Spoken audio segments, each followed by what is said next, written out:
अस्सलाम वालेकुम स्टूडेंट्स। हम structure and mechanics of woven fabrics के मॉड्यूल में मॉडिफाइड पियर्स मॉडल को डिस्कस कर रहे थे।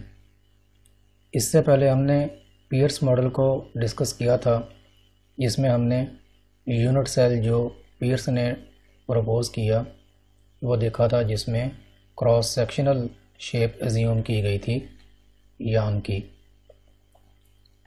लेकिन उसकी जो लिमिटेशन थी वो ये डिस्कस की थी हमने कि चूँकि इंटरफाइबर प्रेशर और टेंशन होती है, जिसकी वजह से जो यान है उसकी क्रॉस सेक्शनल शेप सर्कुलर नहीं रहती, बल्कि वो एलिप्टिकल या डिफरेंट तरह की हो सकती है। तो इस फीचर को अकोमोडेट करने के लिए पियर्स ने अपना जो मॉडल है उसको मॉडिफाई किया और जो यान की क्रॉस सेक्शनल शेप थी उसको अपने यूनिट सेल में एलिप्टिकल एज्यूम किया।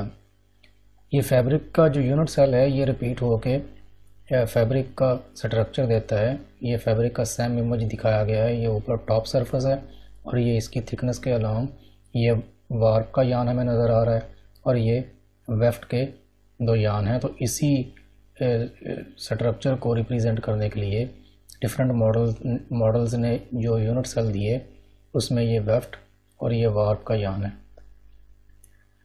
तो जो एलिप्टिकल क्रॉस सेक्शन था उसमें चूँकि जो कैलकुलेशन है वो काफ़ी कम्प्लेक्स हो जाती है। जो मैथमेटिकल कैलकुलेशंस हैं वो रिलेटिवली सिंपल होती हैं अगर हम सर्कल्स के साथ कैलकुलेशंस करें या रेक्टेंगल्स के साथ करें, जबकि इन एलिप्टिकल क्रॉस सेक्शंस के साथ जो कैलकुलेशंस हैं वो थोड़ी टफ़ होती हैं। तो इसको थोड़ा सा सिंपल करने के लिए पियर्स ने थोड़ी सी एडजस्टमेंट की कि जो इस एलिप्टिकल क्रॉस सेक्शन का जो माइनर डायामीटर था उसको कॉरेस्पॉन्डिंग सर्कल के डायामीटर के साथ रिप्लेस कर दिया और फिर ये माइनर डायामीटर अपनी मॉडल में यूज़ किया। इस तरीके से कैलकुलेशन तो सिंपल होगी, लेकिन स्टिल ये वाला जो मॉडल था वो ओपन फैब्रिक स्ट्रक्चर्स के लिए ज़्यादा अप्रोप्रिएट था। तो जो टाइटली वोवन स्ट्रक्चर्स होते हैं जिसमें फाइबर का जो क्रॉस सेक्शन है वो काफ़ी फ्लैटेंड हो जाता है, उसके लिए कैंप का मॉडल ज़्यादा अप्रोप्रिएट है, जिसमें क्या रेक्टेंगल को एज्यूम किया गया enclosed with in 2 semi circular ends के सेमी सर्कुलर एंड्स हैं और उसमें जो वार्प का पाथ है उसको एज अ रेक्टेंगल एज्यूम किया गया, that is enclosed with in these two semi circular ends. तो ये वाला जो स्ट्रक्चर है ये टाइट और जैम्ड फैब्रिक स्ट्रक्चर को रिप्रेजेंट करने के लिए अप्रोप्रिएट है। इसके बाद जो नेक्स्ट मॉडल है हमारा वो है हर्ल का मॉडल। हर्ल का जो मॉडल है इस मॉडल को हम जनरल मॉडल कह सकते हैं, क्योंकि इस मॉडल से जो हम रिलेशंस, मैथमेटिकल रिलेशंस या डिफरेंट रिलेशनशिप ले सकते हैं वो जनरलाइज्ड रिलेशनशिप्स हैं और जो बाकी मॉडल्स के रिलेशंस हैं वो इसके पर्टिकुलर केसेस हैं। तो इस हवाले से हम कह सकते हैं कि ये जो मॉडल है ये जनरल मॉडल है और इस मॉडल की मदद से हम जो इक्वेशंस लें उन इक्वेशन से हम बाकी जो दूसरे मॉडल्स हैं उनकी इक्वेशंस को डिराइव कर सकते हैं।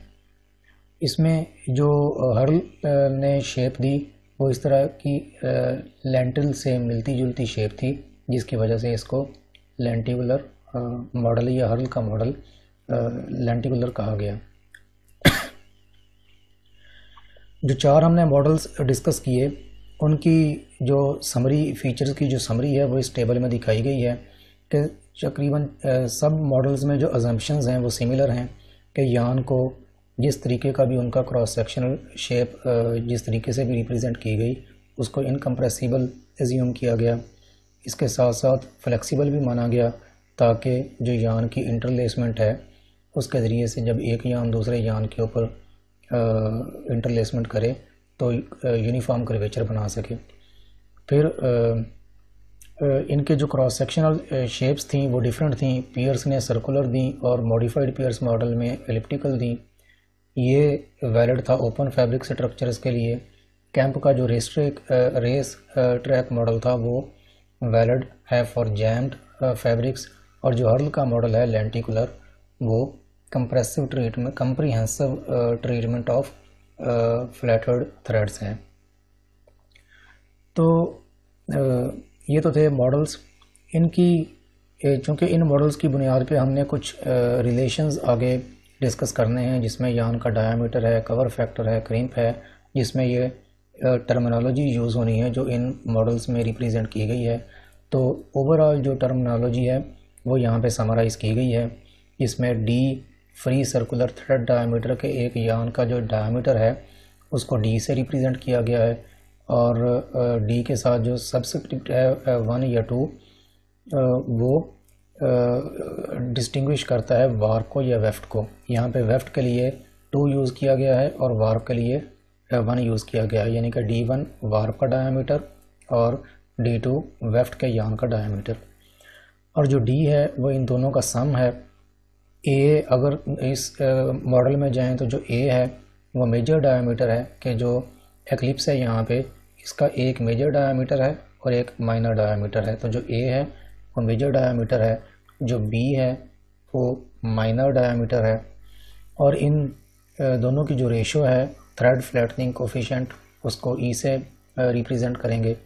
H जो है वो height of the crimp wave है, H height of the crimp wave है, और जो P है वो एवरेज डिस्टेंस है, स्पेस है थ्रेड्स के दरमियान, कि एक वेफ्ट के थ्रेड से लेके दूसरे वेफ्ट के थ्रेड तक जो डिस्टेंस है उसको P से रिप्रेजेंट किया गया है, और N average number of threads per unit length. C thread crimp और K कवर फैक्टर जो हम आगे जाके डिराइव भी करेंगे।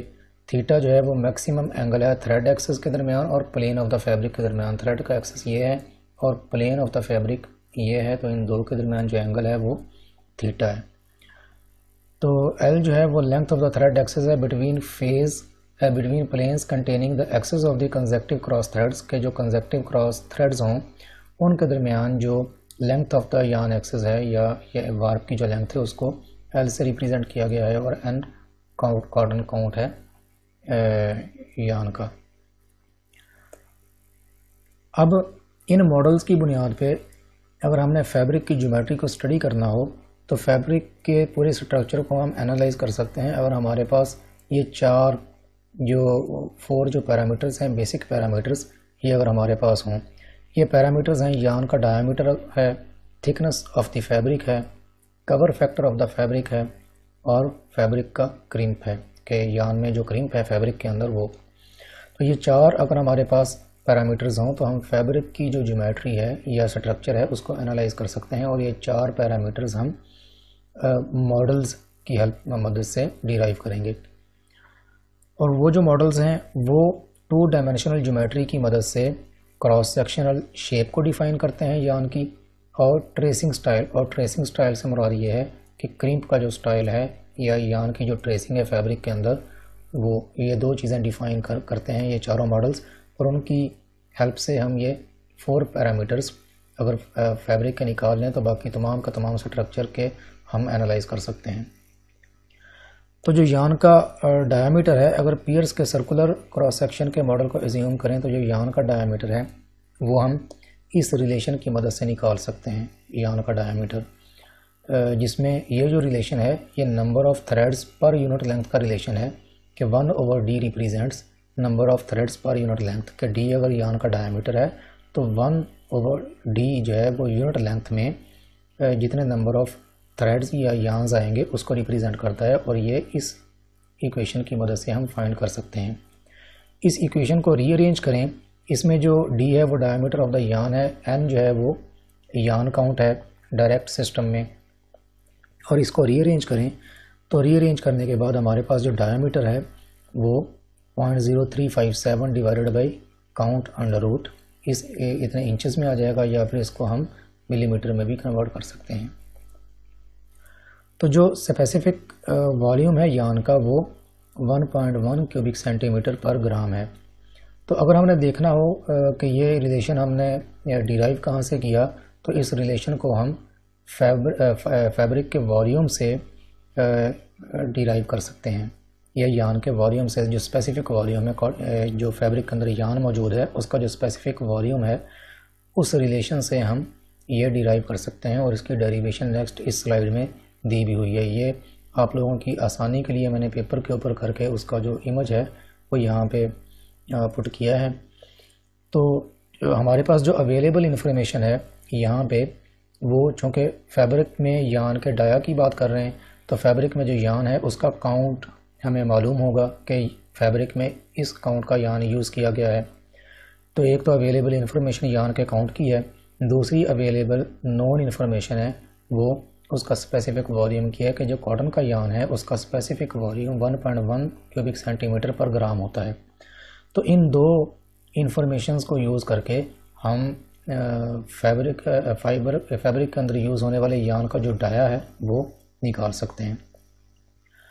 तो स्पेसिफिक वॉल्यूम अगर 1.1 क्यूबिक सेंटीमीटर पर ग्राम है तो दैट मीन्स के जो specific volume of the yarn है वो हम निकाल सकते हैं यान के क्रॉस सेक्शनल एरिया को अगर मल्टीप्लाई करें लेंथ के साथ, यानी कि cross sectional area multiplied by length is equal to volume of the yarn. और चूंकि इस वॉल्यूम में हम स्पेसिफिक वॉल्यूम की बात कर रहे हैं जिसको हम न्यू से रिप्रेजेंट कर रहे हैं, तो ये pi D square by 2 D by 2 whole square multiplied by length ये वॉल्यूम ऑफ द यान है। तो अब हमें यहाँ पे ये स्पेसिफिक वॉल्यूम है, ये डायमीटर है जो हमने फाइंड करना है, तो ये नोन है।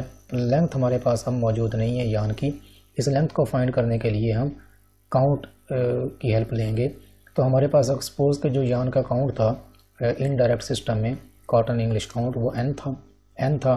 तो एन काउंट मीन्स कि हमारे पास जो एन हैंक्स हैं, नंबर ऑफ हैंक्स पर पाउंड, तो एन हैंक्स का जो वेट है वो 1 पाउंड है।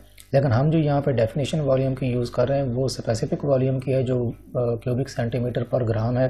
तो दैट मीन्स कि हमें जो लेंथ है वो 1 ग्राम, यानी कि वॉल्यूम भी 1 ग्राम यान की बात हो रही है, तो 1 ग्राम यान की ही अगर हम लेंथ निकाल लें इस अकाउंट से तो वो होगी, वो इस इक्वेशन से हम निकाल सकते हैं कि length of 1 pound an Hanks या n मल्टीप्लाइड बाई 840 यार्ड्स, इतने यार्ड्स हैं, इतने हैंक्स हैं, n हैंक्स हैं और मल्टीप्लाइड बाई 840 यार्ड्स हैं।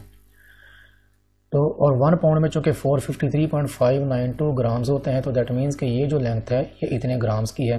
तो यहाँ से अगर हम लेंथ निकालें यान के 1 ग्राम की तो वो इतनी हमारे पास आ जाएगी सेंटीमीटर में। अब ये वाली जो लेंथ ऑफ 1 ग्राम है यही हमें चाहिए क्योंकि हम स्पेसिफिक वॉल्यूम यूज़ कर रहे हैं। तो इसका इट मीन्स कि ये जो लेंथ है ये 1 ग्राम की होनी चाहिए। तो 1 ग्राम की जो लेंथ है वो ये हमने निकाल ली। इसको अगर इस इक्वेशन में पुट करेंगे तो ये इक्वेशन हमारे पास आएगी, जिसको सिंप्लीफाई करें तो ये 132.95 N D square, N count और डी डायमीटर। इसको फर्दर रीअरेंज करें और तो ये हमारे पास इक्वेशन आ जाती है। इसको अगर हमने इंचेस में कन्वर्ट करना हो तो 1 इंच में 2.54 सेंटीमीटर होते हैं। तो इस इक्वेशन को अगर 2.54 सेंटीमीटर से डिवाइड करेंगे तो हमारे पास यान का ये रिलेशन आ जाता है। ये वही वाला रिलेशन है जो हमने यहाँ पे लिया है। तो इस तरीके से जो नॉन इन्फॉर्मेशन है यान से मतलब यान का काउंट और यान का स्पेसिफिक वॉल्यूम वो यूज़ करते हुए हम यान का डायमीटर निकाल सकते हैं।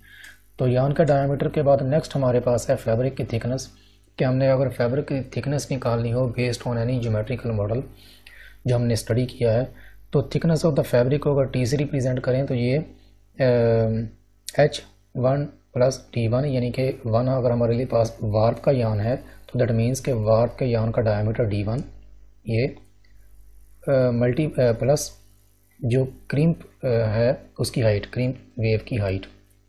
और ये क्रिम्प वेव अगर यहाँ मॉडल से इसको इमेजिन करना हो तो ये डिस्टेंस होता है फैब्रिक के जो प्लेन है, ये एक्सेस है, वहाँ से लेके जो यान का एक्सेस है वहाँ तक का डिस्टेंस।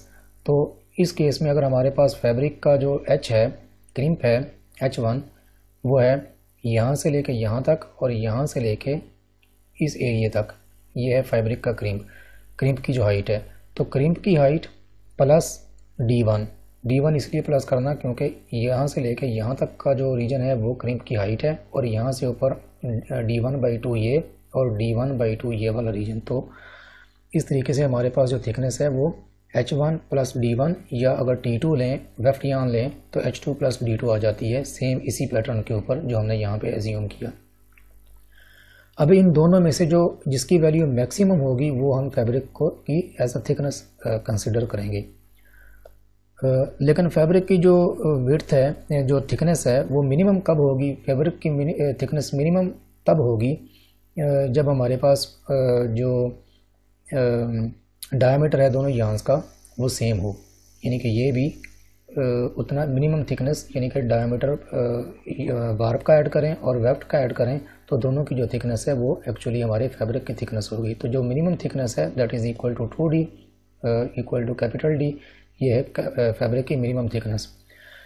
लेकिन मैक्सिमम थिकनेस कब हो सकती है? मिनिमम थिकनेस तो तब होगी जब फैब्रिक स्मूथ है और इसमें जो दोनों यार्न के डायमीटर्स हैं वो इक्वल हैं, तो वहाँ से हम 2D थिकनेस निकाल सकते हैं। लेकिन अगर मैक्सिमम थिकनेस निकालनी हो तो मैक्सिमम थिकनेस तब होगी जब हम फ़र्ज़ एक जो यार्न का सेट है उसका अगर क्रीप रिमूव कर दें, ज़ीरो क्रीप कर दें, तो जो फैब्रिक की थिकनेस बनेगी वो मैक्सिमम पॉसिबल थिकनेस है फैब्रिक की, जो इस ज्योमेट्रिकल मॉडल से हम निकाल सकते हैं। तो सपोज़ अगर हम यहाँ पे इस वार्प के यार्न का क्रीप रिमूव कर दें, क्रीप रिमूव करने के बाद ये वाला जो यार्न है ये स्ट्रेट हो जाएगा, इस फॉर्म में आ जाएगा। तो दैट मीन्स कि अब एक डाया ये वार्प के यार्न का और नेक्स्ट फिर ये डाया। तो इस तरीके से हमारे पास जो मैक्सिमम पॉसिबल थिकनेस आएगी वो 3D आएगी कि 2D की बजाय 1D और उसमें हम ऐड कर दें। तो ये तो थी थिकनेस के हवाले से कि अगर हमने फैब्रिक की थिकनेस निकालनी हो तो मिनिमम थिकनेस जो है वो 2D होगी कि दोनों यार्न का जो डायमीटर है उसको ऐड कर दें, तो ये मिनिमम पॉसिबल थिकनेस है। और मैक्सिमम पॉसिबल थिकनेस क्या है कि अगर क्रीप रिमूव कर दें तो जो हमारे पास यूनिट सेल का फॉर्म बनता है उससे हम निकालें तो T मैक्सिमम 3D आता है। इसके बाद इन मॉडल से अगर हम फैब्रिक का कवर फैक्टर निकाल लें तो कवर फैक्टर ये होता है कि फैब्रिक के अंदर वो वाला एरिया जो एक्चुअली यार्न ने कवर किया हुआ हो वो कवर फैक्टर कहलाता है। अब अगर कवर फैक्टर को हमने कैलकुलेट करना हो तो ये वार्प और वेफ्ट दोनों का इंडिपेंडेंटली कैलकुलेट किया जाता है। और cover factor is the measure of how much area is covered by the yarn and how much area of the fabric is empty, के फैब्रिक का कितना एरिया ऐसा है जो कि एक्चुअली यार्न ने कवर किया हुआ है और कितना एरिया ऐसा है जिसमें यार्न नहीं है बल्कि एम्प्टी स्पेसेस हैं या एयर गैप्स हैं। तो ये हमारे पास अगर फैब्रिक की ज्योमेट्री है, दो हमारे पास फैब्रिक के इमेजेस हैं। एक में हम देख सकते हैं कि जो दोनों सेट्स ऑफ यार्न्स हैं वार्प या वेफ्ट, यहाँ पे एक सेट ऑफ यार्न में जो इंटर यार्न स्पेस है वो बिल्कुल नहीं है, एक यार्न का थ्रेड दूसरे यार्न के थ्रेड के साथ अटैच्ड है। और इस वाले में कवर फैक्टर कम है क्योंकि इसमें इंटर यार्न जो है वो स्पेसेस भी हैं, एक यार्न के बाद स्पेस के बाद दूसरा यार्न है, तो इसका कवर फैक्टर कम है, इसका कवर फैक्टर ज़्यादा है। इसको अगर देखें तो इसमें जो सारी की सारी स्पेस है वो यार्न ने कवर की हुई है। इसको अगर देखें तो इसमें जो फैब्रिक का यूनिट एरिया अगर इसको एज्यूम करें तो इस एरिया में कुछ जो स्पेस है वो यार्न ने कवर की हुई है, कुछ जो स्पेस है वो एम्प्टी है। तो इसकी अगर हम एग्जांपल देखें, सपोज हमारे पास यूनिट लेंथ में सेंटीमीटर में अगर 50 यार्न्स हों और एक यार्न का डायमीटर अगर 0.01 सेंटीमीटर हो, तो जो दैट मीन्स कि अगर हम 50 को एक यार्न के डायमीटर से मल्टीप्लाई करें तो 50 यार्न्स की जो विड्थ है वो आ जाएगी हमारे पास। तो ये विड्थ अगर हमारी यूनिट लेंथ के इक्वल हो तो दैट मीन्स कि जितनी भी स्पेस थी वो सारी की सारी यार्न ने कवर की हुई है। लेकिन अगर उससे कम हो तो दैट मीन्स कि कुछ एम्प्टी स्पेसेस भी बीच में हैं। तो जब हमने 50 को 0.01 से मल्टीप्लाई किया और हमने एज्यूम किया था कि 1 सेंटीमीटर में 50 थ्रेड्स हैं, तो हमारे पास जो वैल्यू आई वो 1 सेंटीमीटर की बजाय 0.5 सेंटीमीटर आई। तो इसका मतलब है कि 1 सेंटीमीटर में जो 50 यार्न्स हैं उन्होंने 50% एरिया ऑक्यूपाई किया, ना कि पूरे का पूरा 100%, यानी कि 1 सेंटीमीटर पूरा ऑक्यूपाई नहीं किया बल्कि हाफ सेंटीमीटर ऑक्यूपाई किया। तो जो हाफ सेंटीमीटर था वो एम्प्टी था, उसमें एयर गैप्स थे।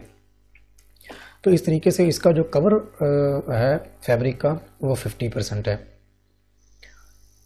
तो फैब्रिक के कवर को अगर कैलकुलेट करना हो तो नंबर ऑफ़ थ्रेड्स को उसके डायमीटर से मल्टीप्लाई कर दें तो एक डायरेक्शन में, अगर वन हमारी डायरेक्शन वार्प की डायरेक्शन है तो एक वार्प की डायरेक्शन में कवर फैक्टर आ जाएगा, और वेफ्ट के डायरेक्शन में लेना हो तो number of threads per unit length को मल्टीप्लाई करें, या टोटल लेंथ में इसको मल्टीप्लाई करें डायमीटर के साथ, तो हमारे पास वेफ्ट की डायरेक्शन में कवर फैक्टर आ जाएगा। और टोटल कवर फैक्टर निकालना हो तो इसमें हम दोनों कवर्स को प्लस कर लेंगे, लेकिन इस दोनों के सेपरेट जो कवर में जो ओवरलैप एरिया आएगा उसको भी K1 K2 माइनस उसके लिए माइनस कर देंगे। तो ये हमारे पास ओवरऑल कवर फैक्टर आ जाएगा फैब्रिक का। ये तो था सर्कुलर क्रॉस सेक्शन के लिए, लेकिन अगर हमारे पास एलिप्टिकल या दूसरा क्रॉस सेक्शन हो तो उसके लिए हम यान के डायमीटर की बजाय मेजर डायमीटर जो ए से हमने रिप्रेजेंट किया था उसको ले लेंगे। तो नंबर ऑफ़ थ्रेड्स को थ्रेड के एलिप्टिकल डायमीटर या मेजर डायमीटर के साथ हम मल्टीप्लाई करेंगे सर्कुलर डायमीटर की बजाय, तो इससे हमारे पास जो कवर फैक्टर है वो निकल आएगा। एक और तरीका जो कवर फैक्टर निकालने का है वो ये है कि आप जो रेशो है निकाल लें रिलेटिव कवर की, कि द रेशो ऑफ द यान डायमीटर टू यान स्पेसिंग, कि यान का जो डायमीटर है उसकी रेशो ले लें यान की स्पेसिंग के साथ, और यान की स्पेसिंग जो है वो ये इंटर यान स्पेसिंग की बजाय इसी कॉर्नर से जो है वो लेंगे हम। तो यान का डायमीटर d है और स्पेसिंग जो है वो इस पॉइंट से लेके इस तक अगर p है तो ratio of d over p is also known as cover. तो इससे हमें कैसे पता चलेगा कि अगर तो जो डायमीटर ऑफ द यान है उसमें और जो P है जो इंटर यान स्पेस है जो इस पॉइंट से लेके दूसरे यान के स्टार्ट तक की जो स्पेस है वो सेम है, यानी कि इंटर यान स्पेस बिल्कुल नहीं है, तो D और P इक्वल होंगे। तो D over P equal to 1, और 1 मीन्स के 100% of the area fabric is covered by the yarns. लेकिन P जो है वो D से बड़ा हो गया तो ये होगा फैब्रिक जो 1 है।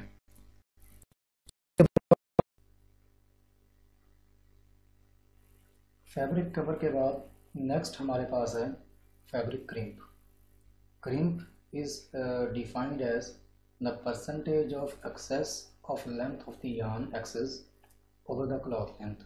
कि क्लॉथ की लेंथ के ऊपर जो एक्सेस यार्न हो वो क्रिम्प की वजह से होता है। दैट मीन्स अगर इस यूनिट को कंसिडर करें यूनिट सेल को, तो इसमें जो एक्सेस लेंथ ऑफ यान एक्सेस है, यान का एक्सेस ये है और इसकी जो लेंथ L है वो लेंथ इज़ ग्रेटर देन जो फैब्रिक की यूनिट सेल की लेंथ है P2। P2 वो लेंथ है जो कि दो कंसेक्टिव वेफ्ट थ्रेड्स के दरमियान है, लेकिन इन्हीं दो कंसेक्टिव वेफ्ट थ्रेड्स के दरमियान जो वार्प की लेंथ है वो इसके इक्वल नहीं है बल्कि इससे ज़्यादा है, क्योंकि क्रिम्प आ रहा है फैब्रिक के अंदर। तो कितनी ज़्यादा है ये लेंथ, ये डिपेंड करेगा कि क्रिम्प की हाइट कितनी है। अगर तो क्रिम्प की हाइट ज़्यादा है तो ये क्रिम्प भी ज़्यादा होगा, और अगर ये क्रिम्प की हाइट कम है तो ये एक्सेस लेंथ भी कम होगी। तो it is also defined as the excess length of yarn over the cloth length, के जो क्लॉथ की लेंथ है उससे ज़्यादा अगर यान की जो लेंथ है उसको अगर एज अ परसेंटेज रिप्रेजेंट करें with respect to the original length of the fabric, तो इससे हमारी क्रिम्प परसेंटेज निकल आएगी। तो अगर यूनिट सेल के ऊपर इसको अप्लाई करें तो यान की length L minus inter thread space P divided by P multiplied by 100, इससे हमारे पास क्रिम्प की परसेंटेज निकल आती है। और अगर सब्सिक्वेंट 1 या 2 यूज़ करें तो वार्प या वेफ्ट के अलॉन्ग ये क्रिम्प परसेंटेज अलग अलग निकाली जा सकती है। अब ये जो क्रिम्प पैरामीटर है ये स्ट्रेस स्ट्रेन रिलेशंस को स्टडी करने के लिए भी उसको भी बड़ा इन्फ्लुएंस करता है, क्योंकि जितनी भी हम आगे कर्व्स वगैरह स्टडी करेंगे फैब्रिक के टेंसाइल प्रॉपर्टीज़ के हवाले से, उसमें हम देखेंगे कि जो क्रिम्प है वो सिग्निफिकेंटली इन्फ्लुएंस करता है जो स्ट्रेस स्ट्रेन कर्व्स की शेप्स हैं। क्योंकि ये क्रिम्प जब स्ट्रेस अप्लाई लोड अप्लाई होता है तो उसके नतीजे में ये क्रिम्प पहले इनिशियली रिमूव होता है, और fabric depending upon fabric structure ये क्रीप ना सिर्फ ये कि रिमूव होता है, बल्कि ये इंटरचेंज भी हो सकता है कि क्रीप जो है वो वार्प से वेफ्ट या वेफ्ट से वार्प की डायरेक्शन में इसकी इंटरचेंजिंग हो। तो इस इंटरचेंजिंग की वजह से भी जो हमारे पास स्ट्रेस स्ट्रेन कर्व्स हैं वो इन्फ्लुएंस होती हैं। इसके अलावा ये फैब्रिक के अंदर जो क्रिम्प होता है वो फैब्रिक के हैंड को और creasing properties of the fabric को भी इन्फ्लुएंस करता है। तो इसके बाद अगर हमारे पास क्रिम्प आ जाए तो क्रिम्प की मदद से हम कुछ दूसरे फैब्रिक की ज्योमेट्रिकल पैरामीटर्स भी निकाल सकते हैं, जैसे कि क्रिम्प की हाइट हो गई या वीव एंगल हो गया। तो ये पैरामीटर्स भी हमारे पास अगर क्रिम्प हो तो हम आसानी से निकाल सकते हैं।